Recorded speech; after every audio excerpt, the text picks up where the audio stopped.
दुनिया पूरे मुल्क में पहिया जाम कर रही हैं।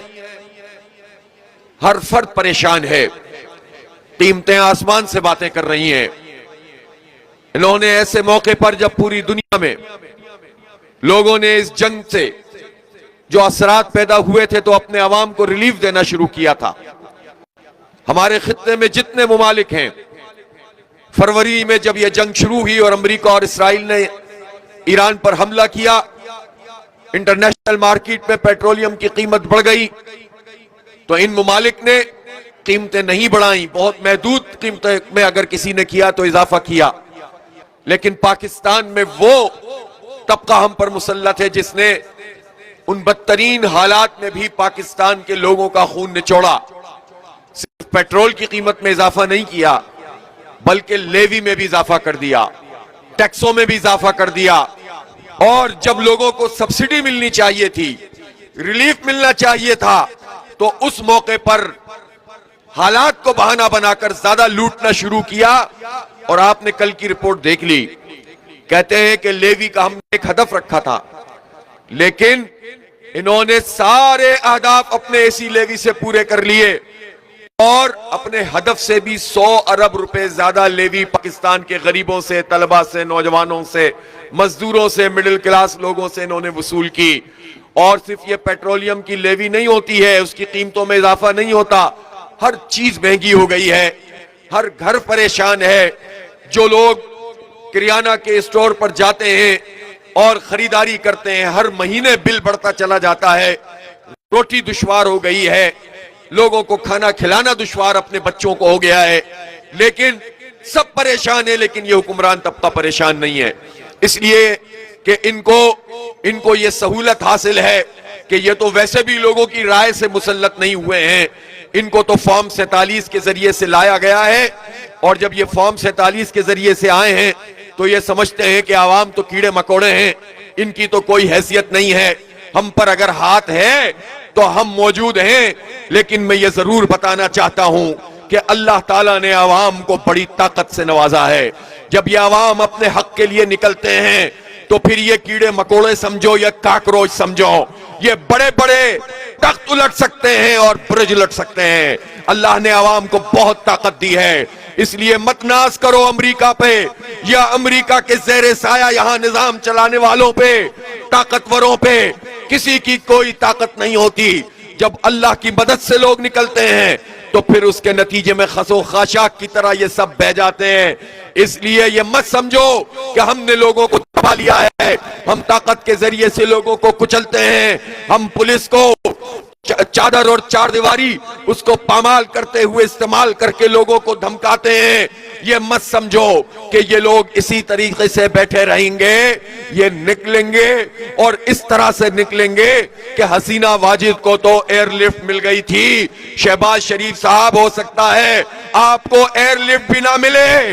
मरियम नवाज साहिबा ऐसा ना हो कि आपको एयरपोर्ट तक पहुंचने का रास्ता भी ना मिले और कोई आपकी मदद को ना पहुंच सके। उस दिन से डरो और लोगों को रिलीफ देना शुरू करो, लोगों के मसलों को हल करो। ये लेवी का भत्ता और जग्गा टैक्स हमें कबूल नहीं है। कोई तुम्हारा मुफक्किर, फलसफी, दानिश्वर वजीर ये बेवकूफ कौम को नहीं बना सकता कि ये हमारी मजबूरी है। काय की मजबूरी है कि IMF हमसे कहता है, ये IMF के भाषण हमें कब तक मिलते रहेंगे।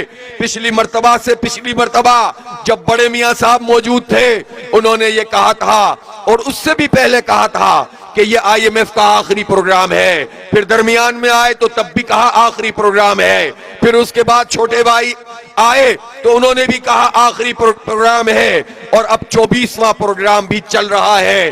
तुम तो हमें गुलाम इब्ने गुलाम बना रहे हो। तुम कैसे IMF की गुलामी से निकल सकते हो? इसलिए कि IMF जब हमें कोई प्रोग्राम देता है, वो प्रोग्राम सिर्फ माशी नहीं होता है, बल्कि सियासी भी होता है, तहजीबी भी होता है, तालीमी भी होता है, कुछ निकात सामने के होते हैं, कुछ पीछे के होते हैं, और हमारे पूरे समाज को इन इदारों के जरिए से हैंडल किया जाता है। और आलमी साम्राज्य निजाम के जो बड़े बड़े लोग हैं, जिनमें सेहूनी सरे फहरिस्त हैं, वो हमें यरगमाल बनाते हैं। लेकिन वो यरगमाल इस हुक्मरान टोले, इस ब्यूरोक्रेसी और इस सेटअप के जरिए से बनाते हैं।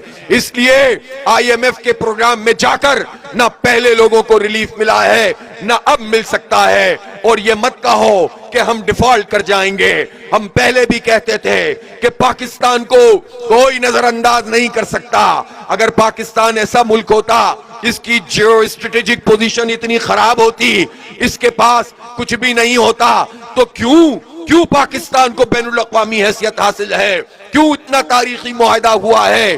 क्यों पूरी दुनिया पाकिस्तान की तरफ देखती है? और ये हुक्मरान तबके की वजह से नहीं देखती। ये पाकिस्तान अल्लाह के नाम पर बना है, लाखों लोगों की कुर्बानी के नतीजे में बना है। ये वो खून की बरकत है कि पाकिस्तान बदतरीन हालात में भी पूरी दुनिया के सामने उभर कर सामने आता है और आ सकता है। इसलिए ये कहना कि IMF ने हाथ हटा लिया तो हम डिफॉल्ट कर जाएंगे, भाई तुम डिफॉल्ट कर जाओगे तो फिर ये कर्जे भी तो वो अपने साथ ही लेकर चले जाएंगे।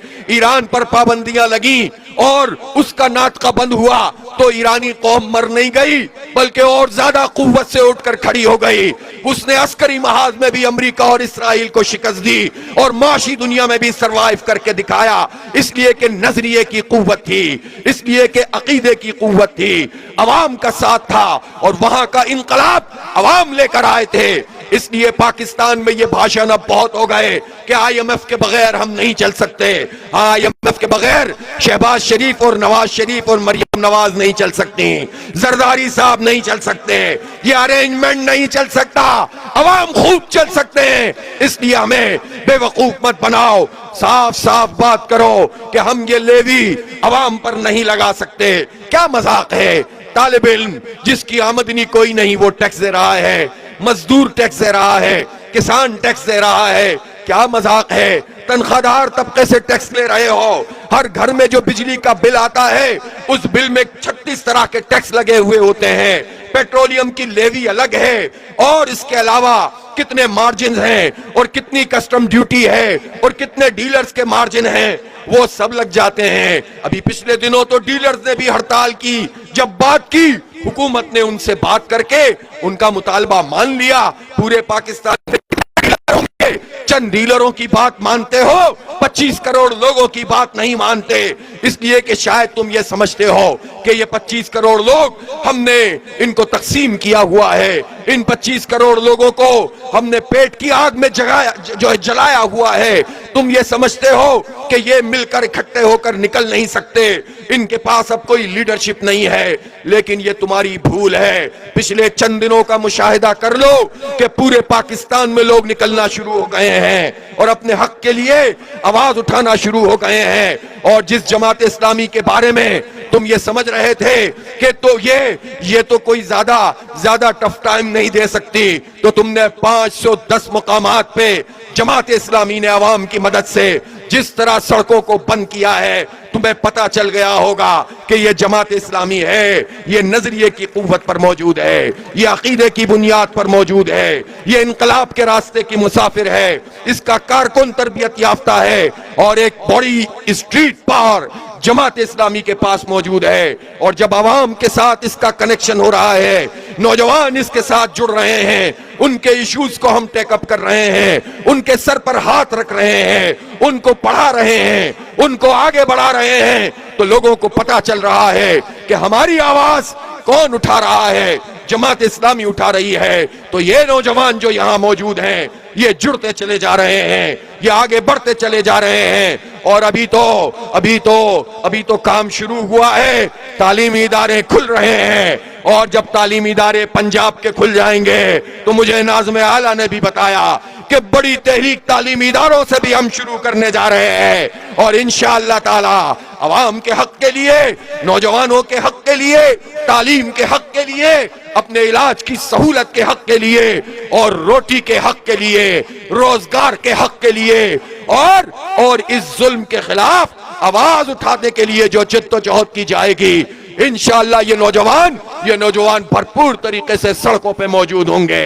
ये धरना 25 करोड़ लोगों का नुमाइंदा धरना है, जो पेशावर में भी मौजूद, जो कराची में भी मौजूद है। और ये बात समझ लीजिए कि हमने धरने का आगाज किया है और ये एक तवील मुद्दती जिद्दोजहद का आगाज है। नौजवानों, तुम इसके लिए तैयार हो कि नहीं तैयार हो? इस धरने को जितना हम तवील करेंगे तो सिर्फ ये धरना तवील नहीं होगा, सिर्फ यहां पर लोग नहीं आते जाएंगे, बल्कि पूरे पाकिस्तान में फिर हम इस एहतजाज को मुनज़्ज़म करते जाएंगे। भी यही होगा, चौको चौराहों में भी यही होगा। इसलिए इसको महज इवेंट मत समझो। ये जमात इस्लामी है, जिस चीज के पीछे पड़ती है पूरा हिसाब लेकर जाती है। इसलिए हमने तो अभी पेट्रोलियम की बात की है कि जब हमने IPPs के हवाले से धरना दिया तो आपके वजीर और आपके मुशीर उस वक्त भी ये कह रहे थे कि हम तो किसी भी इंडिपेंडेंट पावर प्रोड्यूसर से, किसी कंपनी से बात नहीं कर सकते, ये बैनुल अक़वामी अदालत में चले जाएंगे, यूं हो जाएगा और वो हो जाएगा। धरने के चौथे दिन उनकी यही बात थी, 10वें दिन यही बात थी, लेकिन 11वें दिन बातें बदलना शुरू हो गईं, 12वें दिन और बदल गईं और 14वें दिन उन्होंने हमसे बाकायदा एग्रीमेंट किया।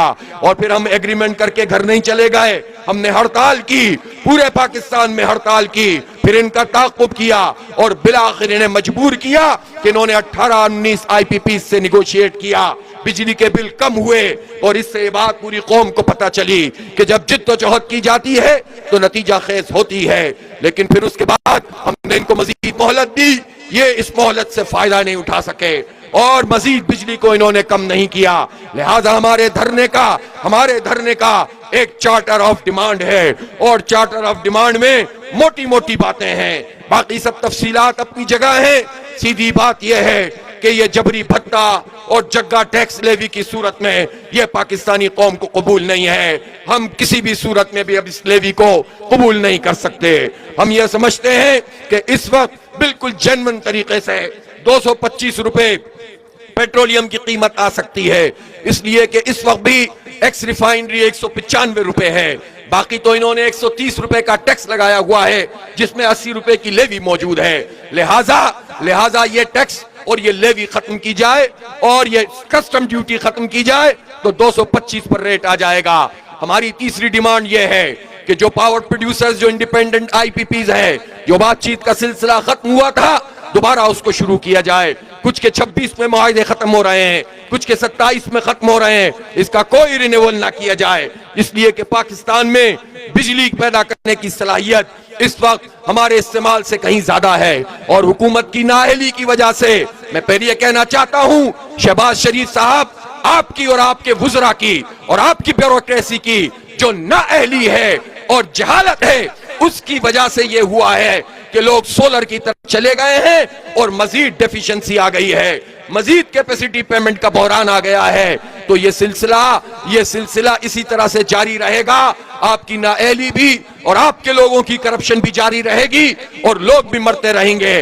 लिहाजा जब बिजली ज्यादा है तो फिर उसके बाद फिर ये लोड शेडिंग क्यों हो रही है? लोड शेडिंग को बंद किया जाए और इसी तरह मजीद IPP से बात करके, जिस तरह से यहाँ तो बहुत सारी बातें खुद आर्मी चीफ भी करते हैं, उन्होंने ताजरों से वादा किया था, सनतकारों से वादा किया था, आज से 2 साल पहले किया था कि हम 9 सेंट में बिजली की कीमत इंडस्ट्री के लिए लेकर आएंगे और लोगों के लिए लेकर आएंगे, यानी 25 रुपए की होगी।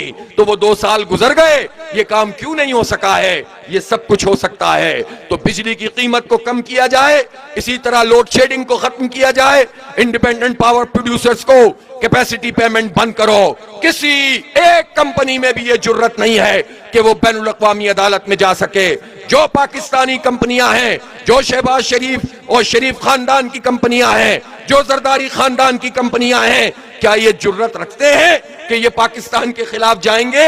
ये तो अगर अपोजिशन में भी हो तो नहीं जा सकते, क्योंकि हमें मालूम है कि आपकी एक IPP का क्या धंधा हुआ था। ये धंधा हुआ था कि वो बेगास पे चलती थी, वो गन्ने की फूक पे चलती थी और आप चार्ज करते थे इंपोर्टेड कोयले को चार्ज करते थे और चलता वो गन्ने की फूक पे था और अजाब भुगतती थी कौम। पैसे देने पड़ते थे गरीबों को, पैसे देने पड़ते थे आम आदमी को और इंडस्ट्री को। तो हमें मालूम है कि आपने क्या कुछ किया हुआ है, या अपनी पसंद के लोगों के आपने किस तरह से नवाजा हुआ है। इसलिए कहना चाहता हूं, और फिर जब आप अपने मुल्क की आईपीपी से बात करेंगे तो फिर चाइना की आईपीपी से हम बात कर लेंगे इंशाअल्लाह ताला, वो भी रिनेगोशिएट करेंगे। लेकिन जब आप खुद कुछ नहीं करते तो उनसे आप क्या बात कर सकते हैं।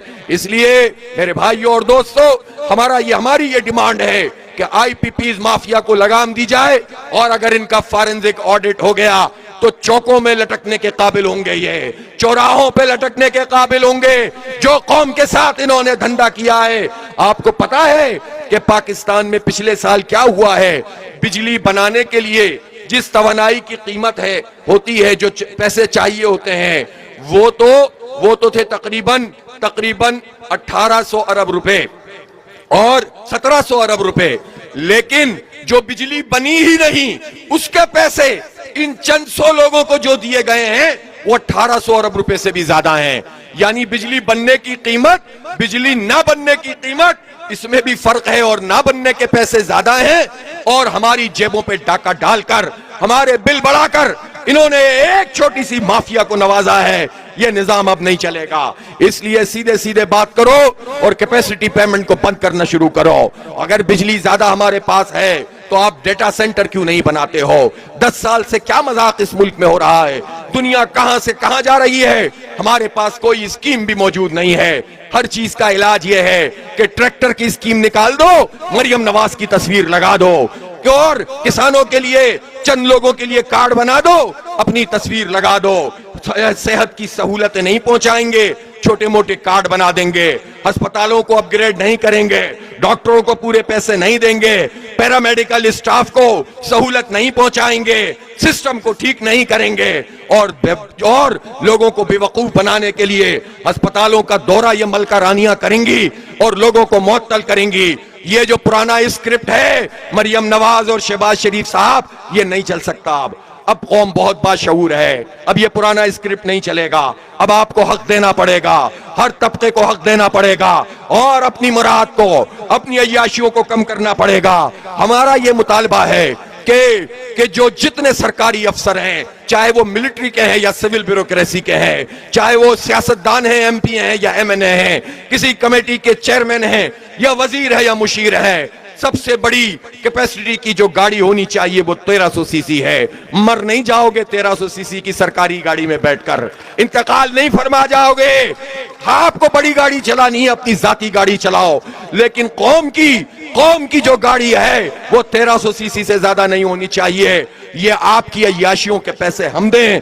अगर इनके पेट्रोल, अगर आप सारे सरकार, विफाकी और सूबाई हुकूमत के जमा कर ले सारी गाड़ियों को और इनका फ्री पेट्रोल देखें, तो पता चलेगा कि ये छोटा सा तबका पाकिस्तान की कौम पर 350 अरब रुपए का बोझ बनकर फ्री पेट्रोल इस्तेमाल करता है। ये छोटा सा तबका, और इसके पैसे कौन देता है? हम देते हैं। मोबाइल के कार्ड पे पैसा देते हैं, खाने पे पैसा देते हैं। ये जो टैक्स का फरसूदा और गंदा और जाबराना निजाम है, ये 50% तक हमसे टैक्स वसूल करता है।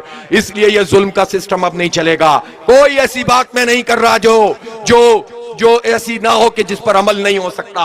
अपनी मुराद कम करो। ये जो इलीट कैप्चर है इस मुल्क में, अशराफिया की हुक्मरानी है, इनको मैं पूछना चाहता हूं, जरा कौम के सामने लाओ कौन कौन सी कंपनियों का जिसका ताल्लुक सिविल हो या मिलिट्री, उन कंपनियों का टैक्स माफ किया जाता है। कौम हक रखती है कि यह पूछे कि हमारे खून पसीने की कमाई से किसको फैसिलिटेट किया जा रहा है? कौन से कॉर्पोरेट सेक्टर के लोग हैं जिनको नवाजा जा रहा है? कौन से इंडिविजुअल्स हैं जो फायदा उठा रहे हैं, और कौन लोग हैं कि जिनके टैक्स फ्री होते हैं? ये जो आईपीपी माफिया है, इसमें एक तो इनको कैपेसिटी पेमेंट मिलती है, बिजली ना बनाने की पेमेंट मिलती है, दूसरी तरफ जो इनकी आमदनी होती है उसकी इनकम का जो टैक्स है वो पाकिस्तान में इस्तेमाल भी नहीं होता है, कुछ ऑफशोर होता है और कुछ का होता ही नहीं है। इस तरह के जालिमाना इन्होंने मुआहदे करके पाकिस्तान को नुकसान पहुंचाया है, और ये काम 1994 से हो रहा है। 1994 में पीपुल्स पार्टी की हुकूमत थी, फिर उसके बाद नवाज शरीफ की हुकूमत, फिर उसके बाद दोबारा से जो है वो इनकी हुकूमत, फिर काफ की हुकूमत, फिर पे की हुकूमत, फिर चे की हुकूमत, और अब भी जो है उसका नाम आप खुद ही रख लीजिए, ये किसकी हुकूमत है। इसलिए जो अरेंजमेंट इस वक्त किया हुआ है इस हाइब्रिड निजाम में, ये आवाम का अरेंजमेंट नहीं है, और इन्होंने हम पर उन्हीं माफियाज को मुसल्लत किया हुआ है। इसलिए हमारा हक है कि पाकिस्तान के आवाम को पाकिस्तान का हक मिले, तालीम एक जैसी मिले, गरीब की तालीम अलग, मिडिल क्लास की अलग, अमीर की अलग। ये धंधा नहीं चलेगा, इससे कौम नहीं बनती है। इलाज की सहूलत भी सबके लिए एक जैसी होनी चाहिए, और ये हमारा हक है कि क्वालिटी एजुकेशन हो और सबके लिए हो। इसलिए ये जो हमारे हक है, ये हम हक के लिए निकले हैं। ये हमारा कोई शौक नहीं है, हम अपनी जात के लिए हमें एक पाई नहीं चाहिए, मुझे कुछ भी नहीं चाहिए, मेरी पार्टी को भी कुछ नहीं चाहिए। वो फैसला लोग करेंगे कि किसका साथ देना है। हम तो ये चाहते हैं कि लोगों को उनका हक मिले। इसलिए पेट्रोलियम की लेवी कम करनी पड़ेगी, पेट्रोल की कीमत कम करनी पड़ेगी, और ये जो आटे का क्राइसिस है, कभी इंपोर्ट करते हैं यूक्रेन से और बात दबा दी जाती है, कभी जो है वो किसानों को पूरे पैसे नहीं देते, कि हम इसलिए नहीं देते कि आवाम को महंगा आटा मिलेगा। उधर किसान को पैसे पूरे देते नहीं है और आवाम को महंगा आटा देते हैं। दरमियान में कौन खा जाता है? दरमियान में वो 17 या 11 पार्टियां जो पंजाब हुकूमत ने अपनी पसंद की कंपनियां बनाई हैं, ये वो खा जाते हैं। तो ये चंद लोग मिडिलमैन ये अय्याशियां करते हैं। ना कौम को आटा सस्ता मिलता है, ना किसान को पैसे पूरे मिलते हैं। इसलिए एक गरीब आदमी वो तो रोटी ही खाता है, 10 रुपए की रोटी होनी चाहिए। ये क्या मजाक है कि आपने निवाला भी लोगों से छीन लिया है। लोग अपने और अपने बच्चों से निवाला उनको देने के काबिल भी नहीं रहे हैं। इसलिए ये हमारा चार्टर ऑफ डिमांड है। इसमें मैं कहां हूं, जमात कहां है, हमारी जात कहां है? ये तो पाकिस्तान के अवाम का मसला है, ये तो पाकिस्तान के 25 करोड़ लोगों का मसला है। इसलिए मैं हुकूमत से कहता हूं कि अगर आपने इन मसाइल को एड्रेस नहीं किया, हमारे मुतालिबात को नहीं माना जो जनमन मुतालिबात हैं, तो फिर उसके बाद ये धरना ये तो यहीं पर रहेगा, लेकिन पूरे पाकिस्तान में वो तहरीक बनेगी जो बिलाखिर फिर हुकूमत गिराओ, तख्त लाहौर गिराओ तहरीक में तब्दील हो जाएगी।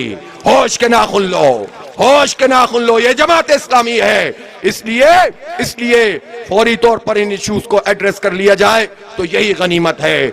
लाए अमल आप पूछना चाहते हैं, लाए अमल धरना है, धरनों के बाद एक और धरना है, और फिर ये भी हो सकता है कि ये धरने भी बरकरार रहें और मैं सब पूरे पाकिस्तान को कॉल दूं कि चलो इस्लामाबाद की तरफ। और अब पिछली दफा की तरह नहीं होगा, एक जगह से नहीं जाएंगे, तकरीबन 100 जगह से इस्लामाबाद पहुंचेंगे, पैदल मार्च करते हुए जाएंगे, हर तरफ से जाएंगे, नहीं रोक सकोगे तुम। और फिर उसके बाद ये ना हो कि वाकई वही सूरत हाल हो जाए कि तुम्हें एयरलिफ्ट भी ना मिले।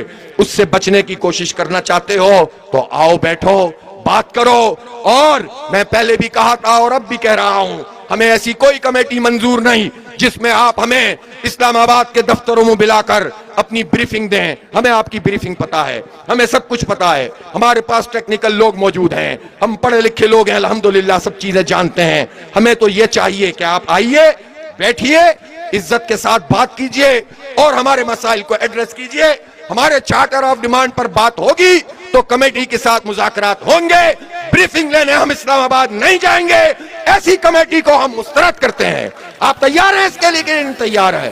तो बस लाए अमल जिद्दोजहद है। और इस धरने में हम क्या क्या करेंगे, इसमें नौजवान अपने जो उनके टैलेंट हैं उसका मुजाहरा करेंगे। मैं कहता हूं कि पूरे लाहौर में और इर्द गिर्द की बस्तियों में जाएं, बल्कि पूरे पंजाब में जाएं।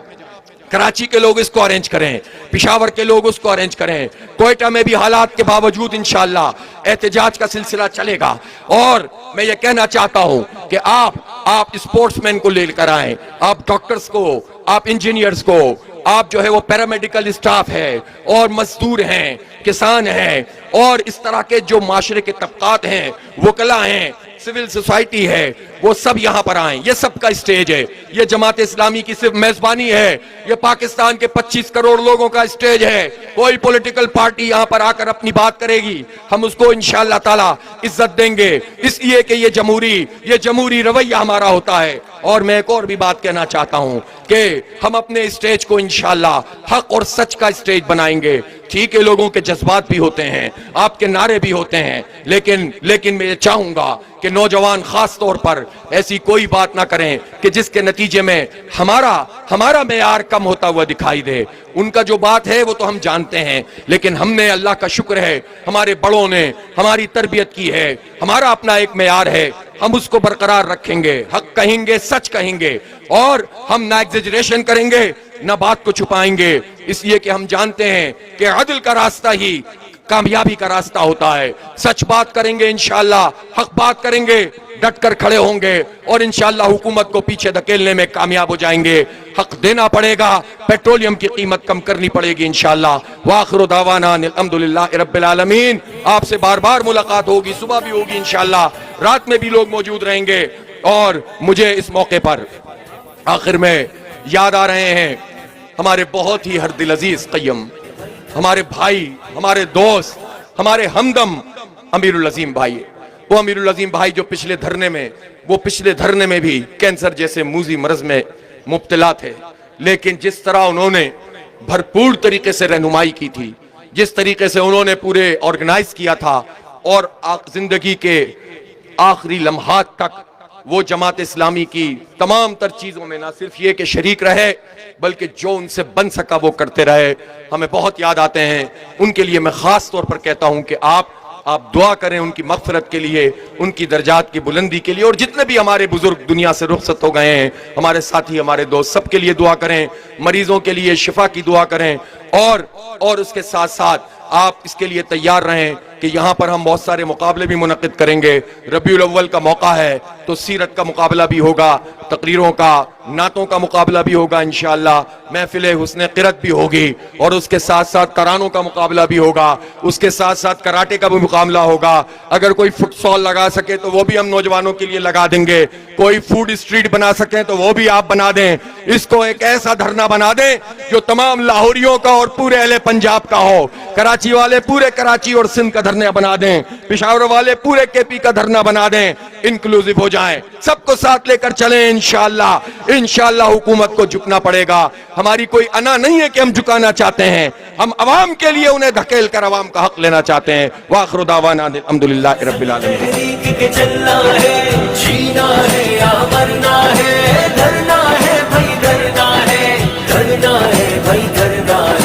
आज धरने का पहला दिन और 100 में से कितने नंबर दे रहे हैं आप दीजिए, कितने दे रहे हैं? नहीं, सारे बताएं कितने नंबर दे रहे हैं? 100 में से 100 दे रहे हैं। जरा हाथ खड़ा करके बताइए कितने नंबर दे रहे हैं? 100 में से 100। कल धरने का दूसरा दिन और नंबर 100 में से कितने देने हैं?